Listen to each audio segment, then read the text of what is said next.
in 6 of the greatest cities of the world, and I'm on the trail of their top movers and shakers.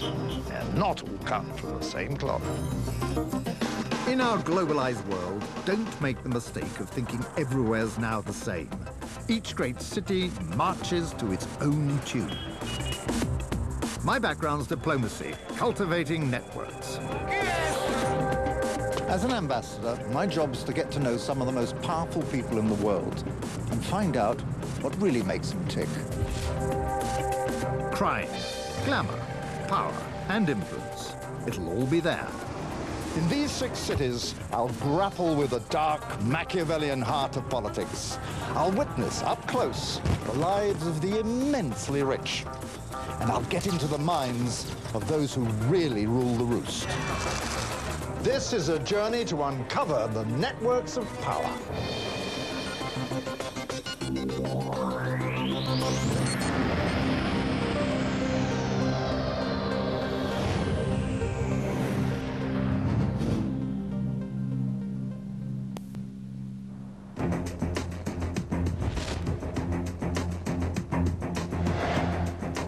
We Londoners like to think of our city as the center of the world, the most visited city on the planet. Our language, institutions, even our time zone have made the city a magnet for business, talent, and wealth. Developed over 2 millennia, it now covers 600 square miles, beyond the knowledge of even the best London cabbie. When I returned from Washington, London had changed in so many ways. It was still a collection of villages, but it had become a new kind of global capital with a new kind of global role. It's so vast, so diverse, so constantly changing, and I only know a tiny portion of it. But that's something I'm going to change.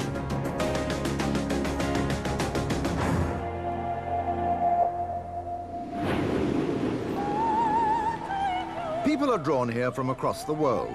1 in 3 residents were born abroad, and 1/4 of these immigrants arrived in the last 5 years. It's a place for the ambitious seeking their fortune and the super rich to invest their wealth. In fact, London attracts more foreign investment than any other city in the world, and increasingly, the once unthinkable is becoming reality. The Shard. This is the inauguration of the tallest building in Western Europe.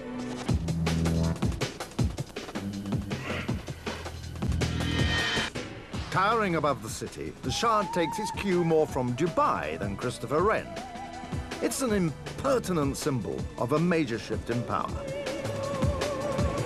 Financed almost entirely by the tiny Gulf state of Qatar, it sums up, for good or ill, what foreign sovereign wealth has done to our city.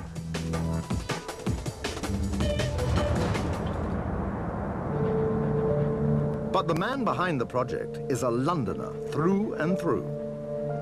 An East End barrow boy done good, Irvine Sellers sounded a slightly unlikely power broker.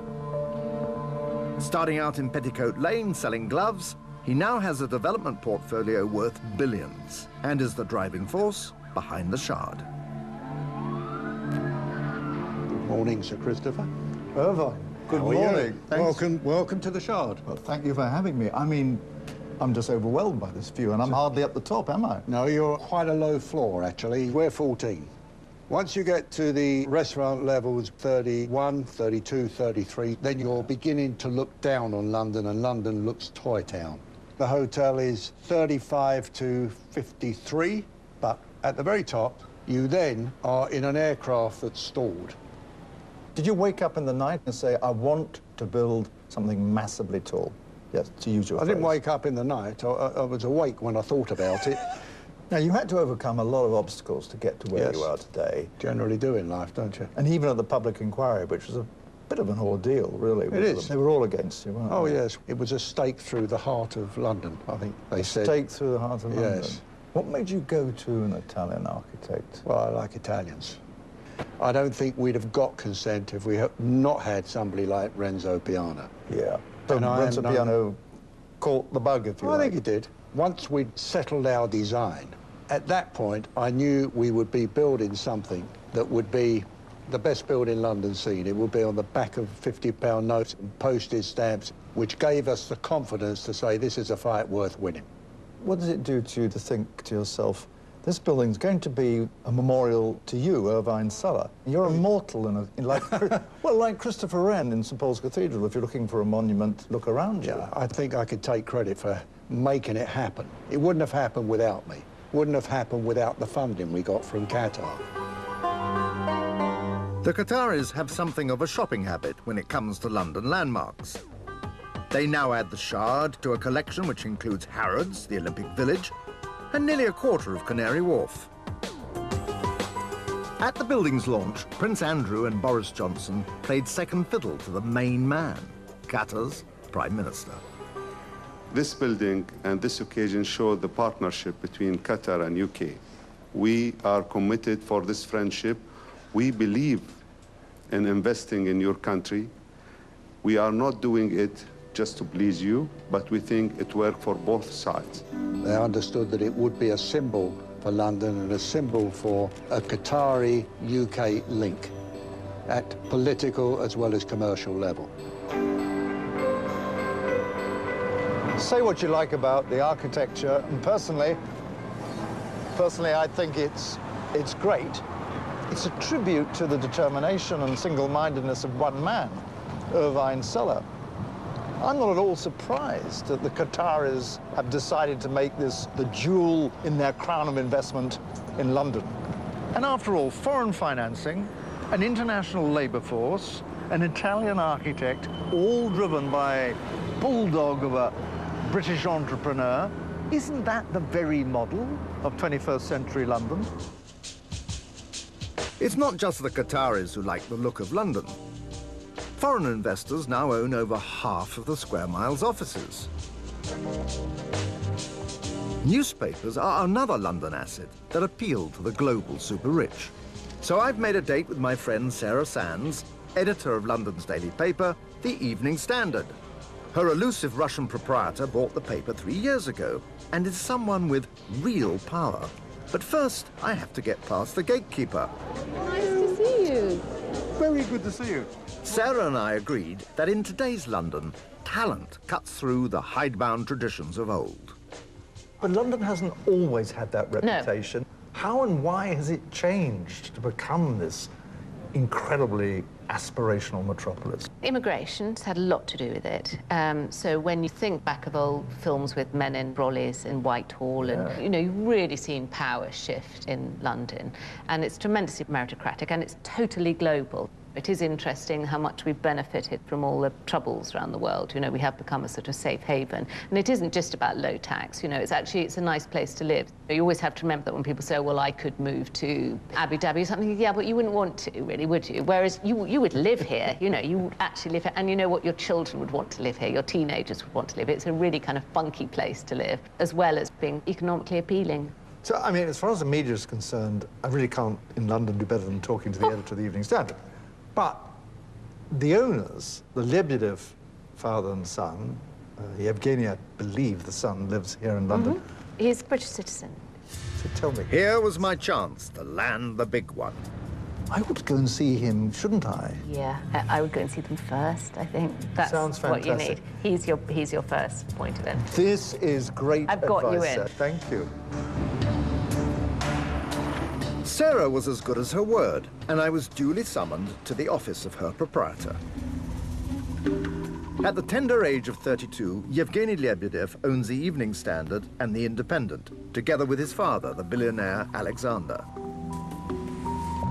Their takeover shook the establishment. Who could imagine the French allowing a Russian to take over Le Figaro or Le Monde?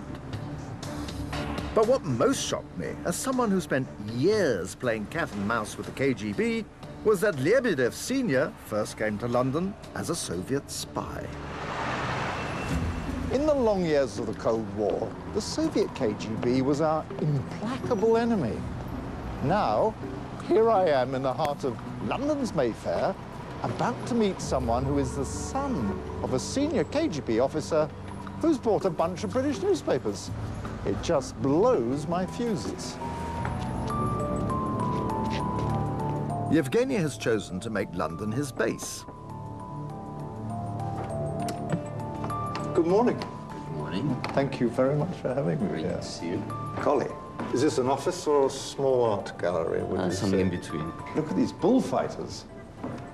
Were you ever tempted to try to put down roots in some other great city of the world? I've thought about New York, thought about Rome, but I still don't think that neither New York or Rome has the same energy. I feel London is the center of the world. I think it's got the most interesting energy, it's got the most interesting balance of being cosmopolitan, and I think it's the most extraordinary city on earth. New York is actually quite introverted and interested in America, interested in itself. There isn't a great interest going beyond New York and New Yorkers, whereas London, I think, is unique in that way. Very standard. Unique it might be, but it doesn't explain why they bought 2 ailing newspapers at a time when most were heralding the death of print journalism. It seemed a risky move, and has since cost them over £75 million. It was a huge gamble then. A lot of people said we're absolutely mad. I thought you were mad. I must say, it was my reaction. Say, what do these guys want with this newspaper? Yeah. Well, there was a lot of people's Yeah. reaction, absolutely. Because, you know, I'll be completely frank, it's not really the most lucrative business investment. If I wanted to make lots of money, I would have invested in stocks or property. You wouldn't have gone into newspapers. No, or I maybe would have bought a football club or a house somewhere.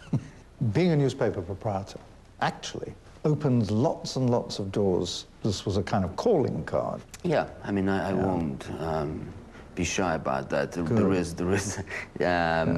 I think it's unreasonable for an individual to invest millions and millions into British newspaper titles and not being able to talk to politicians. I actually speak to a very wide range. They could be from the Prime Minister or the Mayor of London to George Galloway. Who runs this place? I don't think there is one person that runs or one organization, but I think that's what makes it a great city. As was seen with Moscow, when city is run by one person, that's when things tend to go wrong. And Yes. Moscow was run by one person for many years. And things went wrong. And things went wrong. Some people were utterly dismayed by the sale of the Evening Standard to Mr. Lebedev. I mean, for them it was like selling off the family silver. But isn't this exactly what happens when a city like London has become, in the words of Yevgeny Lebedev himself, the center of the world? Clerkenwell Green. For centuries, it's been London's radical heart. I'm here to explore people power. For over 100 years, revolutionaries, activists and trade unionists have gathered for the May Day March in comradely salute to International Workers' Day. And for the first time, I'm joining them. Well, I'm on the hunt for Bob Crow, leader of the RMT union. But so far, all I've been able to find here is a bunch of Turkish communists and the Mexican Revolutionary Party. Everyone knows that Iraq and Afghanistan were war crimes. Bob Crow, perhaps the last remaining big beast of the once mighty trade unions, has survived and thrived because of his firm grip on London's most vital infrastructure, the Tube. Here he is. Here comes a bald head. When Bob calls a strike, London grinds to a halt, making him public enemy #1 among London's commuters. But here, he's among friends. So this goes to Trafalgar Square. Trafalgar Square. I rather get the feeling that I'm cramping Bob's style. Perhaps he would rather not be seen marching alongside a Knight of the Realm. Bob has an ace up his sleeve that other union bosses don't. When he doesn't get his way, 3.4 million people face a chaotic journey to work. This man has London by the short and curlies, and he's not afraid to tug.